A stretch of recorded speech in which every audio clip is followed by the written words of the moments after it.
Teena, look, we've already got record migration numbers in this country, and now we've got visa holders who've overstayed their welcome and nothing's been done. I mean, we know that immigration is a weak point for Labor, but this is beyond a joke. It just gets worse and worse. As Teena said, this is all politically motivated, not what's best for the country. And what is worse, besides the fact that only 20% have departed, we're funding the others up to $12 million to stay. We're funding their legal cases to help them stay here.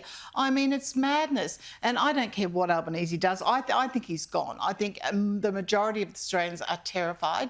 The circumstances we're living in is horrific, and I think he's gone. I really do, because he's not attempting to address any of these issues. No, it's just swept under the rug, and migration is such a big problem right now. You know, it's impacting so many different facets of our lives, but that's a big oversight, Tanya. 90,000 people just seemingly swanning about without a visa. Well, yes, on a COVID pandemic visa that expired. It's extraordinary.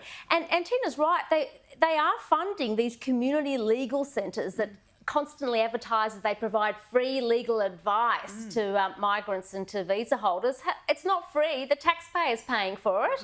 And what they're doing is gaming the system. So half these people are now on student visas, or they're on a new protection order, and they get advice from these community legal centres on how to game the system, and they do so. Yes. And they won't be going anywhere because they want to stay in Australia. Well, clearly. I'll tell you where you can find them. You can find them in those protests most weekends. and that's the problem. That's right. Exactly. At universities. And at universities and encampments, just sitting there disgusting. Now, former Labor Minister Kim Carr has blasted the Albanese government for losing touch with traditional blue-collar voters, turning to identity politics with a censorious tone towards those who don't agree, favouring the elites and inner city over the suburbs, and lacking a policy ambition to transform Australia.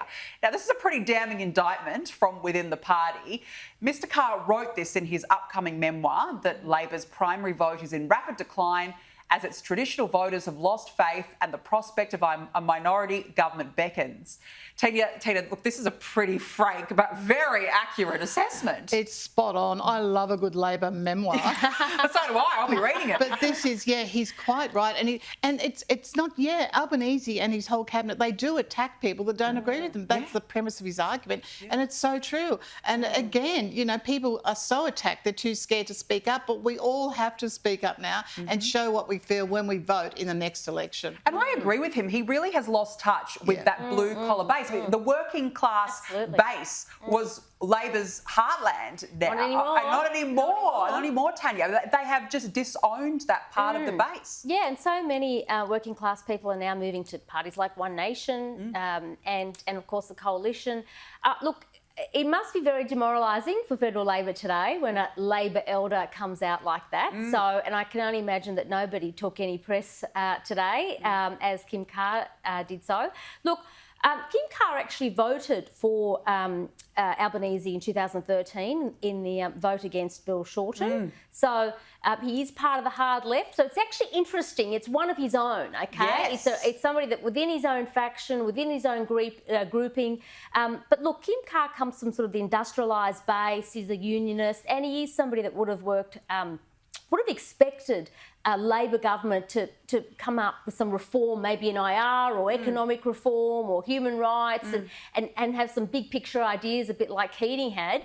Instead, it's been a small target strategy, and all he's doing is just plodding along. But you know what? So it must be very frustrating for these Labor elders. He's so arrogant, he couldn't care what was written. He really couldn't care. And the other problem is Albanese and others have been staffers or in that little Labor bubble their entire lives. They've got no idea what it is to be like a gyprocker, a plumber. No. You know, anyone. Well, hang on.